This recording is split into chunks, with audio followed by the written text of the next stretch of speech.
Mesdames, Messieurs, bonjour. Nous nous retrouvons pour un grand format. C'était une émission que nous avions dû arrêter pour des raisons techniques et que nous reprenons aujourd'hui bien volontiers. Alors cette semaine, nous recevons Jean-Raymond Mondon. Jean-Raymond Mondon, bonjour. Bonjour. Alors nous sommes partis pour 1 heure de débat en fait.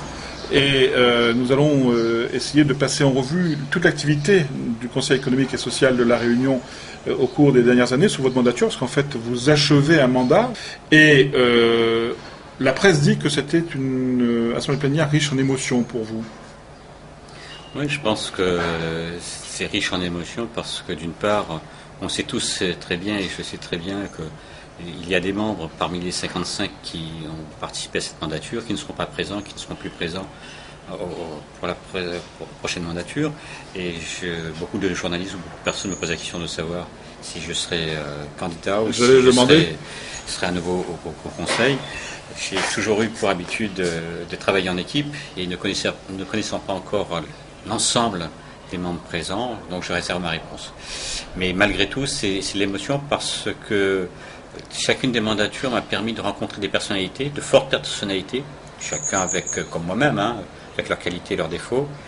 Et, avec des convictions différentes parfois.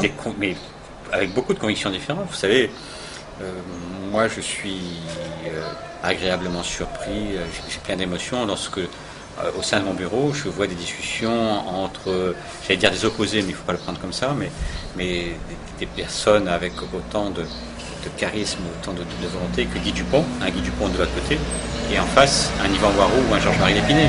C'est pas tout à fait la même philosophie, mais en même temps ce sont des gens qui dans les discussions mettent de côté leurs problématiques d'opposition, mais essayent de construire des idées pour faire progresser la Réunion.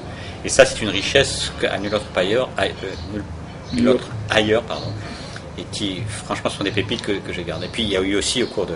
Je m'excuse d'être un peu long, mais il y a eu aussi, je l'ai dit au départ, au cours de cette mandature, puisque c'est la deuxième, une mandature qui était tout de même marquée par un certain nombre d'événements.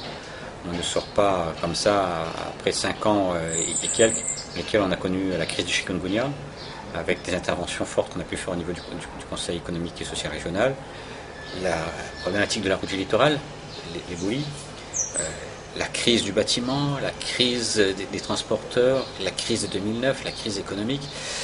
Il y a eu des relations au sein de ce Conseil, des choses qui sont produites qui vraiment me tiennent à cœur. Je me suis sincèrement posé la question de savoir si personnellement on n'avait pas atteint, et moi je n'avais pas atteint un summum. Il fallait en rester là et partir sur une bonne impression. Tout à fait. Oui, mais bon, ce serait dommage aussi si... Peut-être rappeler le Conseil économique et social régional, ce que c'est, oui. Quelles sont ses missions, et surtout de qui il est composé, parce que c'est une nébuleuse dans l'esprit des gens, ils ne savent pas très bien. Alors, c'est vrai qu'on peut le considérer comme une nébuleuse, je le disais aussi, je reviens sur ce que je disais hier.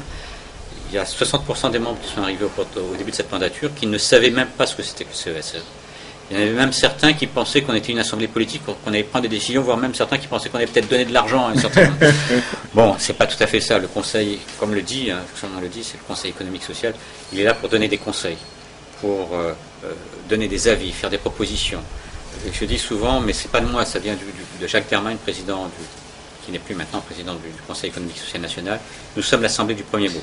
Nous disons les choses en tenant compte de notre ancrage dans la vie économique et sociale de la Réunion.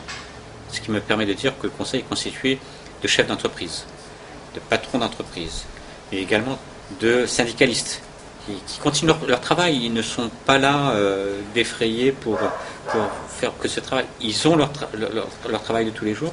Et puis il y a aussi les associations. Nous avons des associations de chômeurs, nous avons des gens qui s'occupent de mutuelles, nous avons des gens qui s'occupent de la recherche. Donc, autant de personnes qui sont ancrées au plus profond de la Réunion et qui, avec leur connaissance de la Réunion, avec leur ressenti, apportent sur des dossiers parfois ardus. Quand on parle du SAR, schéma d'aménagement régional, lorsqu'on parle de coopération régionale, lorsqu'on parle de l'ODEOM, viennent au Conseil, leur présentent les choses et puis disent écoutez, nous par rapport à ça, voilà ce qu'on ressent par rapport aux gens, par rapport aux chômeurs, par rapport aux exclus, par rapport aux chefs d'entreprise, artisans, petites entreprises ou bien grands chefs d'entreprise, les syndicalistes, qu'ils soient de la CFDT, de la CGTR ou de F ou de la CGC, apportent leur ressenti et à partir de tout ça, dans les débats au sein de nos commissions, eh bien on bâtit un avis, et la richesse du Conseil vis-à-vis de l'extérieur, puisqu'il est là pour donner en premier lieu un avis au Conseil régional, c'est d'avoir très souvent adopté, pour ne pas dire dans 99% des cas, des avis à l'unanimité de ses membres. Et donc ça a du poids lorsqu'on vous dit tout à l'heure de Guy Dupont ou d'un Yvan Waraud, quand on vous dit que cet avis est soutenu par la FEDOM, Guy Dupont, et la CGTR, Yvan Waraud. Ça a du poids, ça a du sens. On devrait y réfléchir à deux fois avant de rejeter d'un revers de main cette proposition.